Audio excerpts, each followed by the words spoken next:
So last year, world production of broiler chicken meat was 85 million tons of chicken meat. That's a lot of chicken. In developing countries such as China and India, the demand for poultry products is increasing, so broiler chicken production is likely to continue to rise for the foreseeable future. Almost 18 million broiler chicks are placed on UK farms every week. That is a lot of chicken that's being produced in the UK. The broiler chick starts off as a 42-gram bird when it first hatches, and in just 6 weeks, by the time it goes to slaughter, it can reach a weight of about 3,000 grams or 3 kilos. That means that the bird has increased its body weight 70 times in the 6 short weeks before it goes for slaughter. If we compare that to the growth of a beef calf, for example, when a beef calf is first born, it weighs 40 kilograms. If it grew at the same rate as a broiler chicken, making its body weight increase by 70 times in 6 weeks, then it would reach 2,800 kilograms of beef in just 6 weeks' time. So as you can probably guess, the broiler chicken is the fastest growing animal on the planet. So meat chickens are very efficient at converting their food that they eat into muscle mass, which is the chicken meat that we eat. And the reason this has happened is because over the past 60 years or so, breeding companies have been selecting for high food conversion ratios, and also inadvertently they've been selecting for the chickens to be rather inactive. And the combination of these two things means that the broiler chicken deposit a lot of muscle mass in a very short period of time. Broiler chicks are handled in a very similar manner to the layer chicks that we were talking about earlier. They're artificially incubated as eggs. They hatch, they're transferred under warm conditions to the rearing farm, where they're provided with supplementary heat for the first 2 weeks or so until they can self-regulate their own body temperature. But the similarities really end there. So we're going to focus on broiler production systems now, but I'm only going to talk about conventional rearing, because the other forms of rearing, such as free range and organic, only make up less than 5% of broiler production in the UK.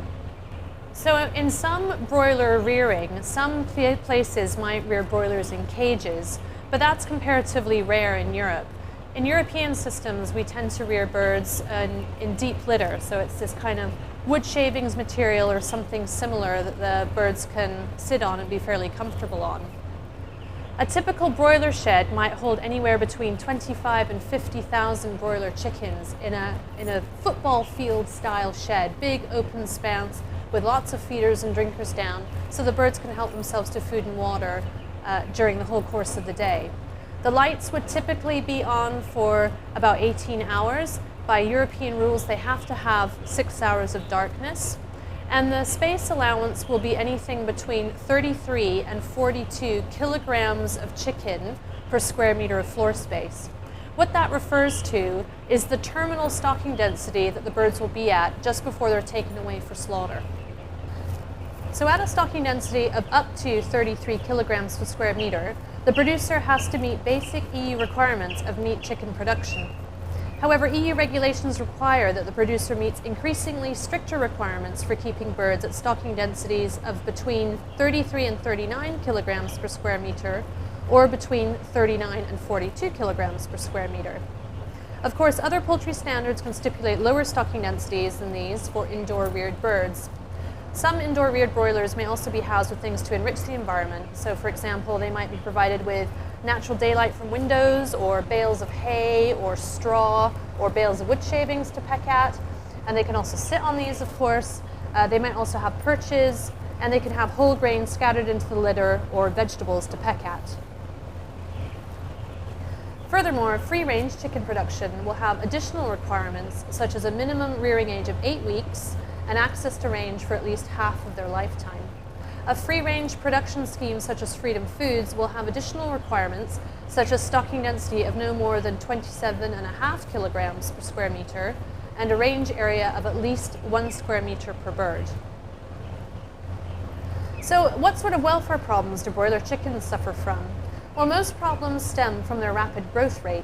So for example, one of the major concerns over rapidly growing meat chickens is their inability to walk normally after about 2 to 3 weeks of age. And this is possibly due to one or more of the following factors. So one of these issues is just plain body conformation. If you look at a broiler, they're depositing a lot of breast muscle mass, and this will cause their body shape to alter compared to a non-selected chicken, making the dynamics of walking just different for them compared to a bird that is slimmer. There's also the issue of skeletal mechanics. The increased weight that a rapidly growing chicken has to support on undeveloped legs may cause altering of the bone shape, and while this may not necessarily cause the bird discomfort, it may alter their walking style. And then finally, there's a possibility that birds are suffering from painful pathologies. So some forms of leg weakness are caused by infection or conditions that are likely to be painful, which can make a bird walk poorly as it attempts not to bear so much weight on the sore limb. Conditions such as femoral head necrosis or synovitis are likely to be painful.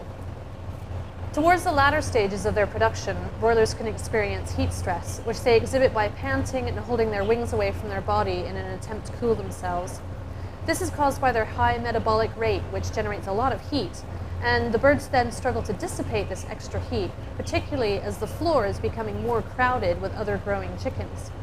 This can be reduced by thinning the flock out and taking some of the chickens away earlier than others for slaughter, which then allows the remaining birds to spread out. It could also be diminished by slowing their growth rate. In addition, broiler chickens can be exposed to pathogens just like their laying hen counterparts can, and the risk can be greater with free-range systems. So next what I want to talk to you about is the parents of broiler chickens, and should we be considering their welfare when we think about the progeny, the actual production animal. The parent stock of broilers are known as broiler breeders. Their dilemma arises in they still have the growth potential of their progeny, but if we allow them to grow at the same rapid rate, eating ad libitum from the time that they hatch, then they would become obese and they would probably produce poor quality eggs, and a lot of them wouldn't reach sexual maturity because they would die prematurely. So in order to prevent this and ensure that we rear robust, healthy adult breeder chickens, the amount of food that they eat during their rearing phase is limited to a small ration of food which they feed on once a day. Now in some countries they do something called skip-a-day feeding, and they get a bigger portion of food but only every second day. And restricting them in this way means that, for the females at least, at 6 weeks of age they should only reach a target weight of a little less than 700 grams. And remember we said earlier that a 6-week-old broiler chicken could get to as much as 3,000 grams. And that by the time they reach adulthood at about 20 weeks of age, they'll weigh a little under 2,200 grams or 2.2 kilos. The benefits of restricting broiler breeders in this way is that they grow up to be robust, healthy, and active birds, but the drawbacks are that the birds may show signs of chronic hunger, for example by expressing high levels of foraging activity, by showing escape behavior from their home pens, and by physiological indicators of stress such as increased levels of corticosterone and AGRP.